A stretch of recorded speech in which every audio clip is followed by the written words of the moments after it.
Қайырлы күн, достар.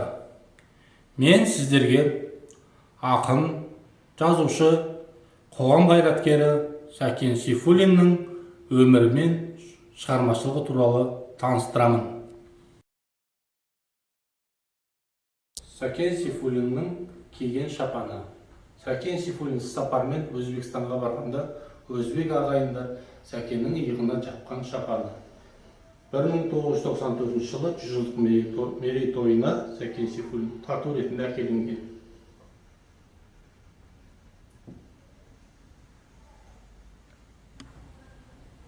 Сәкен Сейфуллиннің шай ішкен ақман кесесі.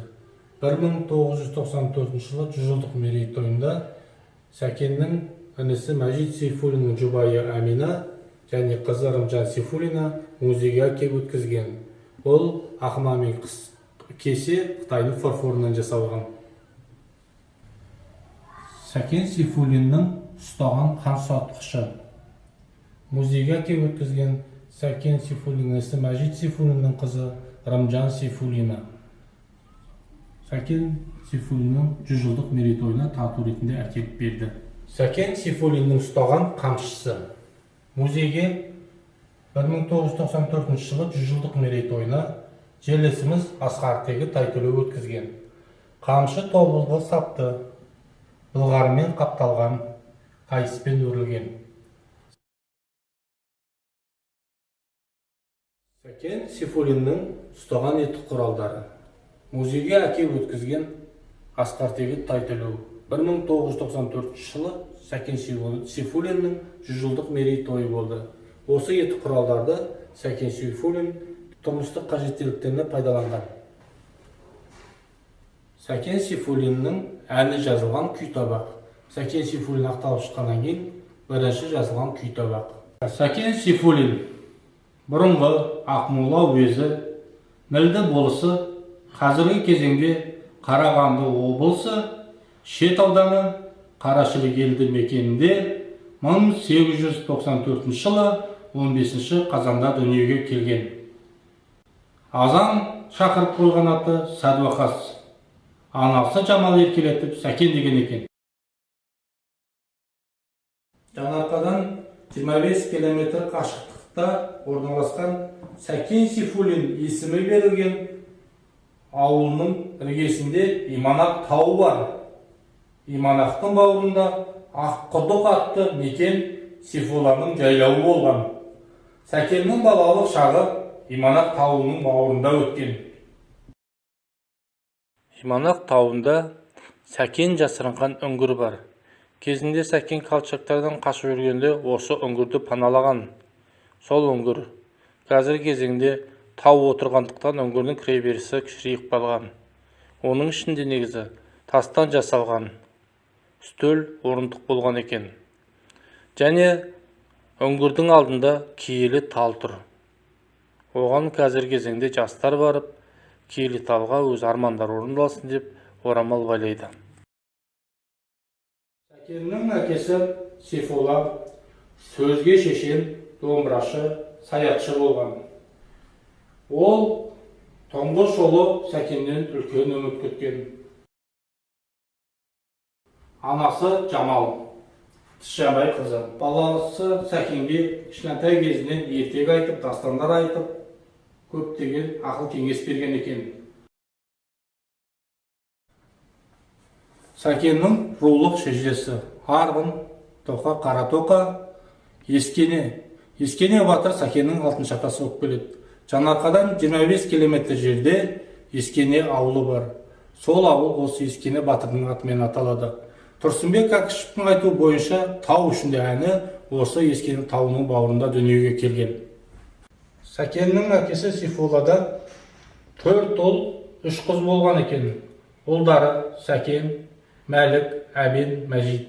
Қыздары Рахима, Халима, Сәлима. Әбен Тұрмағамбетов Сәкеннің атқосшысы болған. Әбен Тұрмағамбетов Жаңарқа төңірегінде өмір сүрген, ауданымызда тұрған.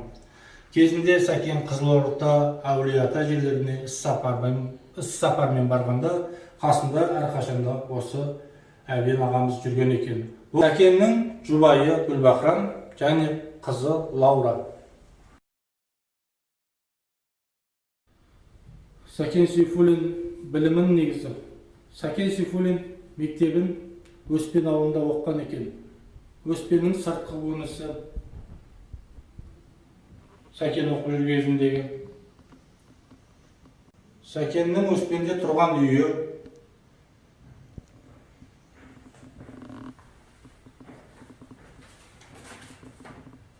Сәкеннің Омбы семинариясына түсу туралы өтінішінің көшірмесі. Сәкеннің Омбы семинариясында оқып жүргенде алғашқы ұстазы болған Александр Седельников және Омбы семинариясында бірге оқыған досы Нығмет Нұрмақов.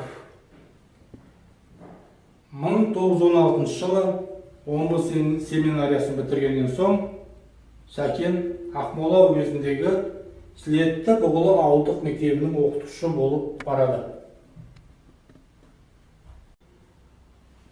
Сәкен Сейфуллиннің ұлы революция жолындағы алғашқы ұстазы Захар Катченко. Захар Катченко 1964 жылы осы Жанарқаға Сәкен Сейфуллиннің 70 жылдық мерейтойына келген және көптеген деректер тастап кеткен. Ақбозатта тұрған Сәкен Сейфуллин 1918 жылы 3 маусымда Колчак әскері Ақмоланы алып, Сәкен бастаған топ тұтқындалып, Анненниковтың азап вагонымен Омбы түрмесіне жеткізіледі. Сәкен Омбының тұтқын лагерінен 1919 жылы қашып шығады. Ақмоладағы Савдеп құрысқан жолдасы Мұқан және Бәтима Айтбеновтердің және олардың Омбыдағы үйінің суреттері ілінген. 1922 жылы қазан айында Қазақстанның 3-ші Советтер съезінде Қазақстан Халық комиссарлар Советінің төрағасы болып тағайындалады. 1923 жылдан бастап Сәкен өзінің атақты «Тар жолдағы кешу» атты еңбегін жазуға кіріседі. 1927 жылы «Тар жолдағы кешу» кітабын аяқтап жазып бітіреді. Диарамада Ашай және Сәкен Сейфуллин. Сәкен Колчактардан қашып шыққанда осы Ашайдың үйін паналайды. Сондағы көрініс. Сәкен Ашайдың күйін тыңдап отыр. Сәкен нотаға күйлерді түсірген. Сәкен Сейфуллиннің бастамасымен 1929 жылы 16 тамызда Асан қайғы атты өзгертіліп, Сәкен Сейфуллиннің ұсынысы бойынша Жанарқа деп аталды. 1936 жылы Жанарқаға Сәкен Сейфуллиннің атсалысуымен жарық Жанарқа темір жолы тартылды. 1937 жылы қыркүйек айында оңшыл троцкийшілдермен тығыз байланысып, кеңес үкіметін құлату үшін күрескен ұлтшылдық ұйымның белсенді мүшесі ретінде РСФСР қылмыстық кодексінің 58-ші статьясы бойынша қамалды. Сәкеннің үйіне тінту жұмыстарын жүргізген құжаттамалардың көшірмесі, шыққан заттарының көшірмесі, обыскадан жабылған жалалардың көшірмесі,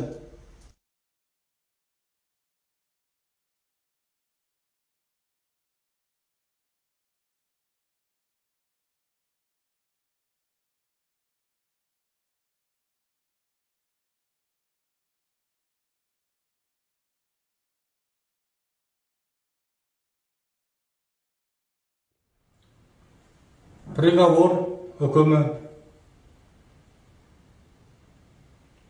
және 1938 жылы 25 ақпанда атылсын деген үкім құжаттамасының көшірмесі.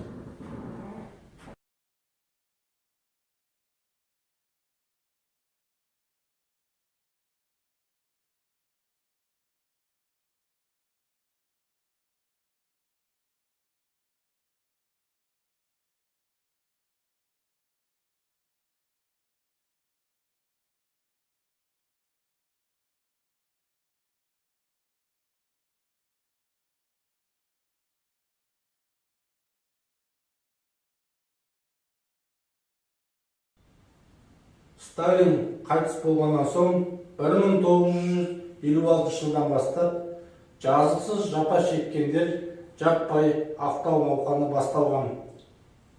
Інісі Мәжит Сейфуллин пен жұбайы Гүлбахрамның өтініші бойынша Сәкен Сейфуллин ісі қайта қаралып, ақталып шықты.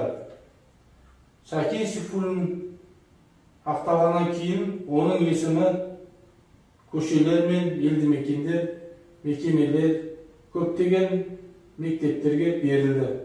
Жаңаарқа ауданында Сәкен Сейфуллин атында көше бар, мектеп бар, музей бар, кітапхана бар, және саябақ бар.